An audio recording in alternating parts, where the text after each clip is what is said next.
Je voulais d'abord remercier tous les journalistes, femmes et hommes de médias qui sont dans cette salle et qui ont bien voulu répondre à notre invitation. Comme vous le savez, le Conseil constitutionnel vient de rendre publique la décision fixant la liste définitive des candidats à l'élection présidentielle du 25 février 2024 au Sénégal. 20 candidatures ont été validées, dont celle de votre serviteur. Je rends grâce à Dieu et remercie mes parents, notamment mon défunt père. En particulier, je décerne une mention spéciale à nos militants, sympathisants et proches qui ont rendu possible cette candidature en nous gratifiant de leur parrainage.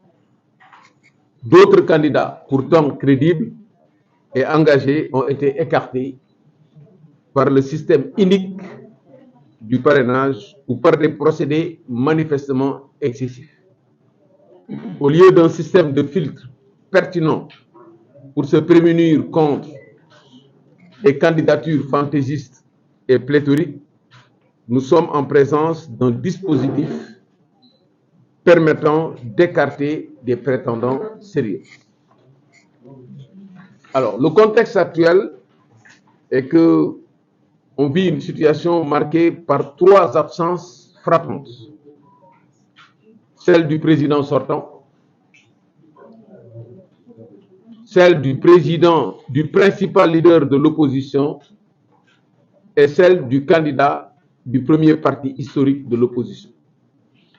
Au-delà de cette caractéristique de scrutin des grandes absences, l'élection présidentielle prochaine se déroule dans un contexte de fragilité multiforme. Au plan international, d'abord, le Sénégal apparaît comme un îlot de stabilité dans un océan sous-régional dans lequel la paix est constamment menacée. Cette situation précaire est encore plus inquiétante au vu des sources internes de tension comme les atteintes répétées et flagrantes aux droits et libertés, un processus électoral dévoyé, la politisation de l'administration et la perception d'un déficit d'impartialité de la justice. Au plan national, la situation est marquée par une économie malmenée par un endettement public excessif et l'ancrage dans la pauvreté, la crise de l'éducation et de la santé, le chômage chronique et l'insécurité galopante. Dans ces conditions, il est aisé de comprendre que l'aspiration au changement se manifeste quotidiennement. C'est dans ces mauvais moments que des contestations sérieuses du processus électoral persistent, entre autres sur le système de parrainage, l'implication du ministre de l'Intérieur partisan, la fiabilité du fichier électoral, la confusion entre la carte d'électeur et la carte d'identité nationale et la procédure de constitution de la caution. Donc, l'heure du changement de cap a sonné. Il faut donc choisir entre la rupture et la continuité. Voilà l'enjeu de taille de cette élection. 2 groupes de candidats sont en présence. D'une part, ceux qui symbolisent la continuité, soit ouvertement, soit implicitement. Ces candidats ont déjà occupé ou occupent encore d'éminentes fonctions politiques, ont conçu et défendu des politiques publiques dont les résultats n'ont pas permis d'améliorer de façon significative les conditions de vie de la majorité de nos compatriotes. De plus, certains d'entre eux n'ont pas encore soldé leurs comptes, notamment par rapport aux deniers publics. Ils n'ont pas reconnu leurs responsabilités sur la situation actuelle et n'ont proposé aucune alternative convaincante. C'est le camp du passé, de la continuité.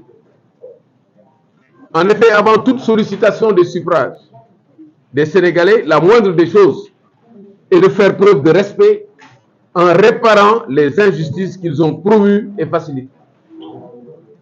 Les divergences conjoncturelles entre eux et les changements de discours pour se donner une virginité politique ne trompent personne. C'est un devoir de mémoire d'aider les électeurs à les identifier avec des faits à l'appui. Le danger de ce groupe est que chacun de ses membres peut servir de béquille à l'autre pour éviter la rupture souhaitée par le peuple sénégalais. D'autre part, nous sommes en présence de ceux qui préconisent le changement auquel aspire le peuple sénégalais. Disposant de programmes politiques, économiques et sociaux crédibles et alternatifs, des offres traditionnelles, certains candidats, en plus d'un parcours digne de respect et d'un discours pertinent, symbolisent la rupture. Les axes essentiels de leurs préoccupations sont la promotion d'un capital humain épanoui à travers la prise en charge par l'État de l'éducation et de la santé, la souveraineté sous toutes ses formes, l'industrialisation, la sauvegarde des ressources naturelles et la lutte contre la malgouvernance et la corruption. Dans ce groupe, je me reconnais et le programme économique et social Tabakh constitue la traduction de notre vision qui consiste à bâtir un Sénégal prospère par un capital humain épanoui à partir de l'exploitation judicieuse des ressources naturelles. Donc, il faut garantir la victoire. Nous faisons donc un appel. Avec l'élection du 25 février 2024, le Sénégal marquera un tournant décisif de son histoire. Notre pays tranchera l'épineuse question de savoir si, qui précisément, quelle équipe mettra-t-il à la magistrature suprême? Désignera-t-il un porteur crédible des enjeux actuels ou futurs pour un nouveau et bon départ, ou tombera-t-il dans le travers de l'éternel recommencement? C'est la grande question de cette élection. Pour faciliter le choix du corps électoral, il convient d'éviter un éparpillement du vote du camp de la rupture. Le Sénégal doit gagner ce match décisif. Les porteurs de cette compétition doivent avoir un palmarès rassurant, un projet bénéfique pour le Sénégal. Ils doivent être expérimentés et ouverts au monde moderne. Au vu de ces considérations, et conscient que mon profil répond parfaitement aux attentes ainsi décrites, je me permets un rappel. Je me suis toujours gardé de tout excès dans le discours et le comportement.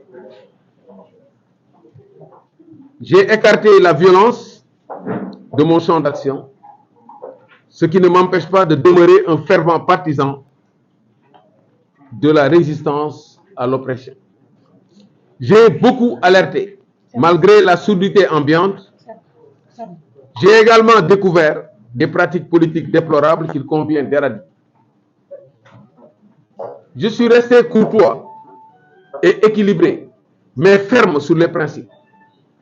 Je me suis efforcé, en marge des critiques contre les politiques publiques, de constituer une force de proposition mettant de l'avant la pertinence et l'objectivité. Cette ligne politique modérée et responsable constitue mon trait caractéristique.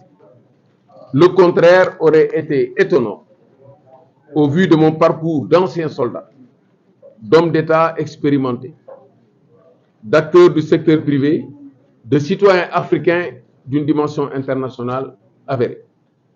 Mon éducation, ma connaissance du pays, mon vécu et mon ancrage social m'ont conféré une maturité dont le Sénégal a besoin dans ces moments d'incertitude.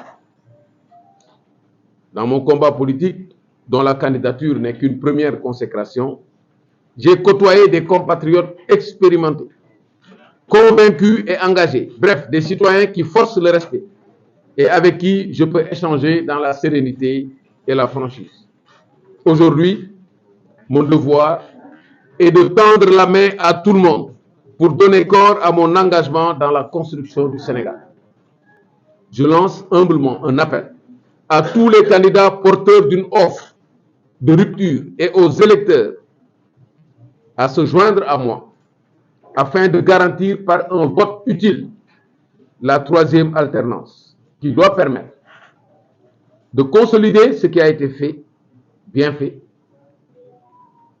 de refaire ce qui a été mal fait, de défaire ce qui a été de refaire ce qui n'a pas été fait, ce qui a été mal fait, de faire ce qui n'a pas été fait et de défaire ce qui a été mal fait.